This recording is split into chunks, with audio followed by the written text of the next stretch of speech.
For decades, one of the most debilitating chronic illnesses out there has also been one of the most misunderstood. It's called myalgic encephalomyelitis, or ME/CFS for short. It's left millions of people in its wake and a whole lot of doctors just searching for answers. So today, we're going to dive into the science that is finally starting to change everything. Look, this is not just about feeling tired. As researchers at Stanford Medicine put it, we're talking about a profound and systemic illness. Just try to imagine a fatigue so crushing that it never improves with rest, and then pile on top of that widespread pain and a ton of other severe symptoms. That's the actual reality for patients. For so long, the single biggest question plaguing patients was whether their suffering was even legitimate.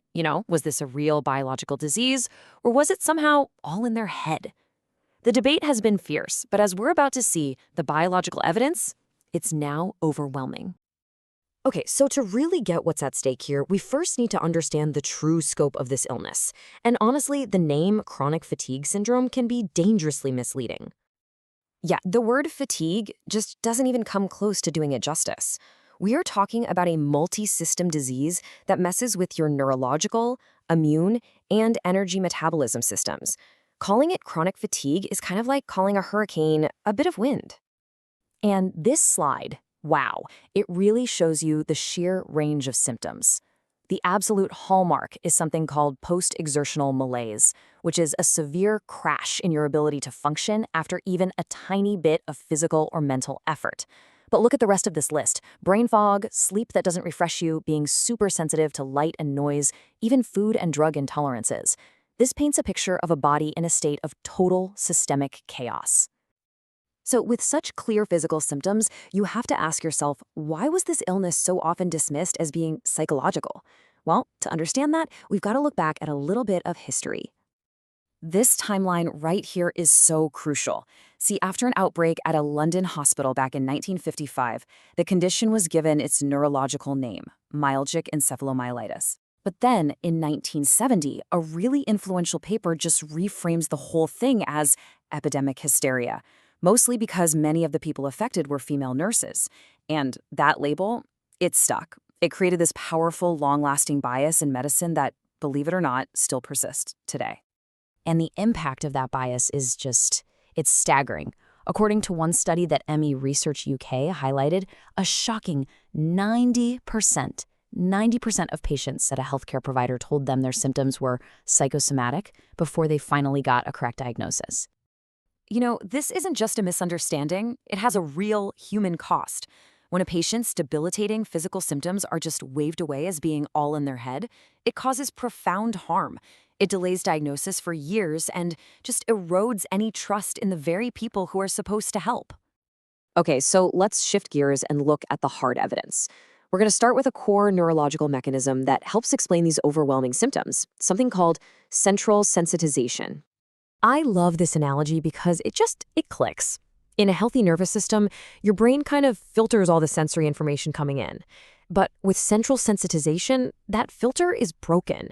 The volume knob for everything, for pain, for light, for noise, for fatigue, is turned all the way up, and it gets stuck there. Normal sensations become absolutely unbearable. So a normal signal travels up your nervous system, right? But in this sensitized state, it gets amplified every step of the way. By the time that signal reaches the brain, the input is just overwhelming. This isn't a problem of perception. It's a problem of processing. The system itself is stuck in a state of hyperexcitability.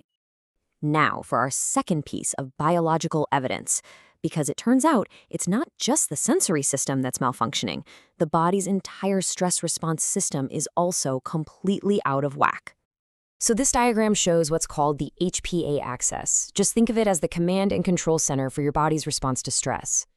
It regulates everything from your energy levels to your immune function. In an ME/CFS, this absolutely critical system is broken. Research spells out exactly how it's broken. Patients often have lower baseline levels of cortisol, that's the main stress hormone. Their daily cortisol rhythm is flattened out, their response to stress is blunted, and the system's shutdown mechanism is way too sensitive. Basically, the body's ability to manage stress and energy is fundamentally impaired, right down to the hormonal level. So we have a hypersensitive nervous system and a haywire hormonal axis. But can we actually see a difference in the brain? The answer, it turns out, is a definitive yes. Let's just let that sink in for a second. This is not an opinion anymore. It's not a theory. Based on the physical evidence from brain imaging, the conclusion from researchers is crystal clear. ME/CFS isn't a neurological condition, and the proof is right there in the scans. These groundbreaking imaging studies from places like Stanford University have basically put the debate to rest. These are not feelings or subjective reports. These are objective, measurable, physical differences that you can literally see on a brain scan. And the differences are just stark. Compared to healthy people, patients with ME/CFS show diminished white matter, that's the brain's signal-carrying cables. They have a consistent abnormality in a specific nerve tract. And they even show thickening in the gray matter that's connected by that tract. These are not subtle changes. They are distinct biological markers of the disease. So, given all of this evidence, the conversation has to change. It's no longer about proving the illness is real. It's about how we respond to that reality. And this redefines one of the key management strategies. What some of the old psychosomatic models called activity avoidance, we can now see as a crucial adaptation called pacing. It is a conscious, deliberate way for patients to manage their severely limited energy to avoid triggering that biological crash. It's a medical necessity, not a behavioral flaw.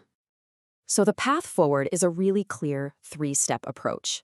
First, fund biomedical research at a level that actually matches the scale of this crisis. Second, educate health professionals so that 90% statistic we saw earlier becomes a thing of the past. And third, we have to inform the public to dismantle the stigma once and for all. Ultimately, the science has delivered its verdict. ME/CFS is a debilitating biological disease with measurable effects on the brain and the body. The mystery isn't what the illness is anymore, but why it's taken us so long to listen to the evidence. The real question now is, what happens next?